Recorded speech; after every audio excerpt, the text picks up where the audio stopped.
Isn't it time you had a branded podcast for your business? As an example, ProDrive's Drive to Survive is a limited series of 6 episodes. One features supercar driver Todd Hazelwood. Want to test your skills and test your knowledge, do it in a safe environment and come out to a racetrack. There's plenty of programs and training tools that you can use in today's society where you can do it in a safe environment. Book your lesson online now at prodrivedrivingschool.com.au. Ipswich Today now offers branded podcast production. For more info, email podcast@ipswichtoday.com.au and check out Drive to Survive on iHeartRadio. Coming up, it's Main Streets of Australia Week. In this episode, a second and closer look at the aims of the week, which supports local businesses trading in main streets like the top of town in Ipswich. Ipswich City Council's Chief of Economic Development, Councillor Nicole Jonic, joins the show. It's Monday, May 15, 2023, and I'm Alan Roebuck. Welcome to Ipswich Today, which acknowledges the traditional custodians of the land on which it is produced and pays respects to elders past, present and emerging. This podcast is supported by Kinetics, people-powered web hosting, trusted by Australian businesses since 1999.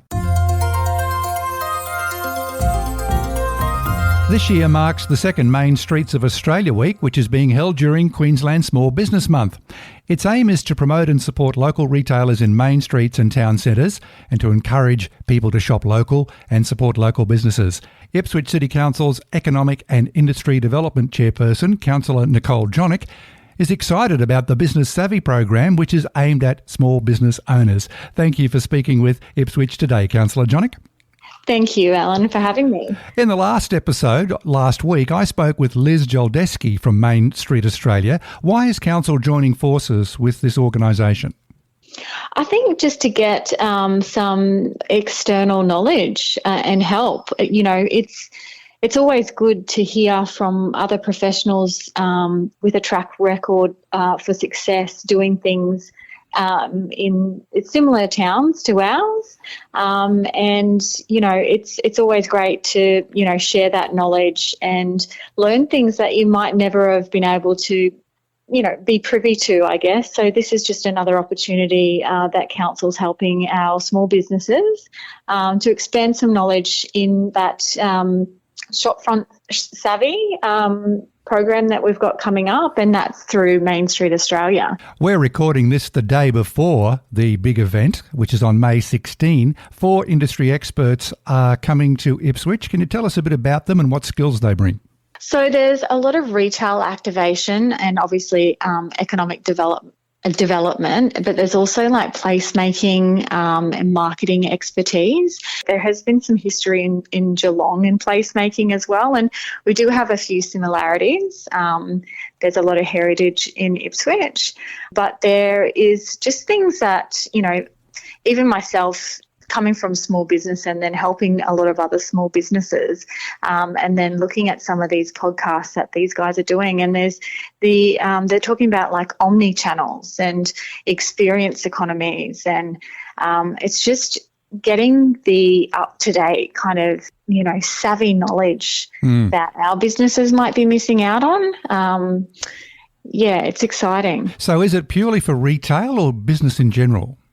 So this is for like the Shopfront Savvy campaign is for retail, kind of, walking down your main streets. And we've got a couple of, precincts in Ipswich where we've got Springfield Central, and then we've got the Ipswich CBD. So they're very, very different and unique in themselves, and they offer different experiences. And so it is focusing on, what these operators can deliver on or make changes to. And it's all about networking as well, Alan. Like, you can take so much from conversations with like-minded people.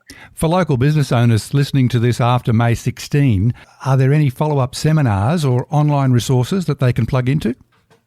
I believe that I'll definitely have a feature of this going through the Economic Development Committee, but there is also a plethora of resources through the Main Street Australia website as well. I was just having a look and they had this lovelocallife.com.au website that it led me to, and there's so many resources and podcasts and things that are really quite interesting. Councillor Jonic, if we can turn to Council's Economic Development Strategy 2023-2027, I know you've spoken about this a lot in committee and council meetings. It's a very large document and it's got some great data in there, including 11,500 new jobs by 2027. The strategy is more of a snapshot of where the city's at now and in the immediate future. What are the issues local businesses telling council that it can do better? Through the build, I guess, of this strategy, I was meeting with some of the stakeholders. Obviously, the council officers were doing the grunt of the work, but where I could, I was going out and meeting with them as well. And all different industries were telling us about the need for more accommodation, more rooms, whether that be coming from like manufacturing industry to defence to hospitality. It was all encompassing, and I heard it loud and clear. So the support to get some more short-term accommodation up is through the implementation plan, and that was the one priority for me, the first kind of cab off the rank. The other one that rang true was our ability to be partners with investors instead of just regulators. So when an investor comes to a council and they ask certain questions and they're not allowed to do this, but they can do that, with things that aren't fitting into our planning scheme, perhaps we can come to them with alternatives and just be part of that conversation to assist. It's really simple. Would that be the kind of thing that will be discussed at pre-lodgement meetings, for example? Exactly. But really just all coming around the table with all different experiences and actually sharing in the vision and trying to help as much as possible, as opposed to just, really just taking that regulatory action. Ipswich has a number of large industrial estates or business estates, and I think the most obvious one, if you're going along the Ipswich motorway, is the Red Bank Peninsula development by Goodman's, and of course the most recent building is that huge Coles distribution centre. We've also got Bundamba there on the Warrego, and Swanbank's coming into its own as well. Are you hearing from potential investors still looking for large blocks of industrial land? Absolutely. So having meetings every week and making connections for these investors, and that's something that is really, really important when it comes to the economic development for our city. And a lot of these things are confidential as well. But again, it's just about making those connections, putting people, in the right direction to make smart choices and become contributors to the Ipswich landscape. So, Carole Park can't be disregarded here. It is a huge economic driver for the local government area of Ipswich as well. But Red Bank Peninsula has gone great guns. A lot of world first or Australia firsts are happening right there. And Bundamba as well. We've got 42% of the Southeast Queensland's available industrial and commercial space in the Ipswich area. And we've got an affordable price point, and we have great connections to transport and highways. There's a lot going for Ipswich, and, that message is getting out there. You mentioned Carole Park just now. The recent valuations from the Valuer General would have sent a shiver down the spine of property owners in Carole Park. This has been a long-term issue not created by the current council, where rates are much higher than over the other side of the Logan motorway in Wacol, which is Brisbane. What is council going to do to stop local businesses from going to the wall or leaving Ipswich? Some have been quite vocal about it. So Carole Park, unfortunately, on that border of Brisbane, it is a valuable commodity to Ipswich Council's rate calculations, but when Brisbane does its rate calculations is at its extremities. So the value of that land to them is not as prevalent. So you get these instances right across different council areas in Queensland and throughout Australia where you've got a border issue. I know that so Tamborine, for instance, having that their value in the scenic rim compared to what their value would be on the opposite side in the Gold Coast. These things happen. And unfortunately, if you try to manufacture a mechanism to try to alleviate, you're just going to push that border somewhere else, Alan. So it's very, very difficult. But council do have capping on top of our rates to try and smooth out that process.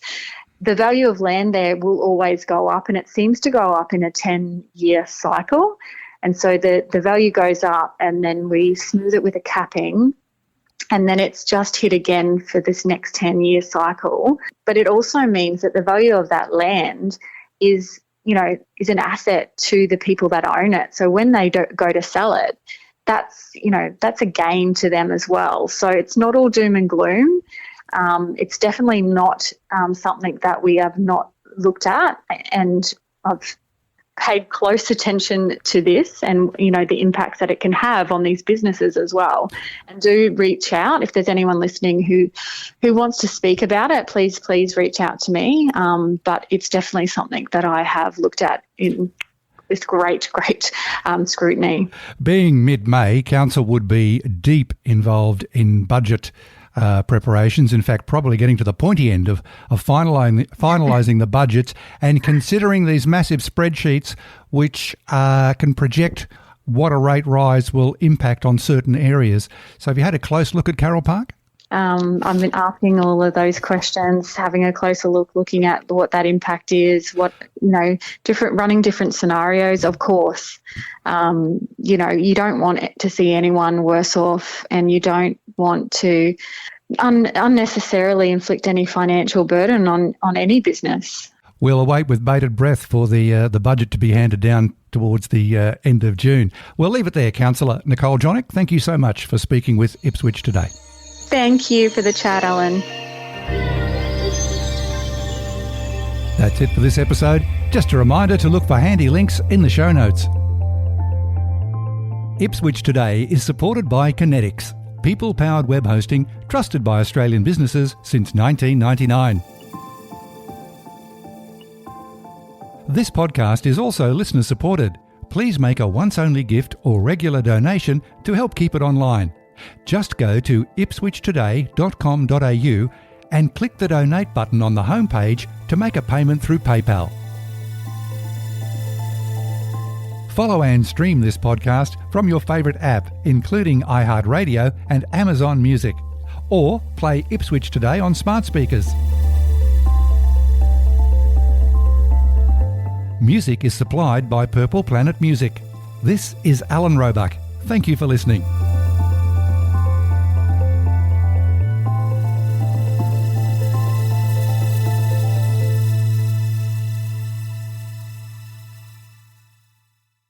Ipswich Today can now place your business name right here. It's a new service now available. For more information, contact the show via the website ipswichtoday.com.au.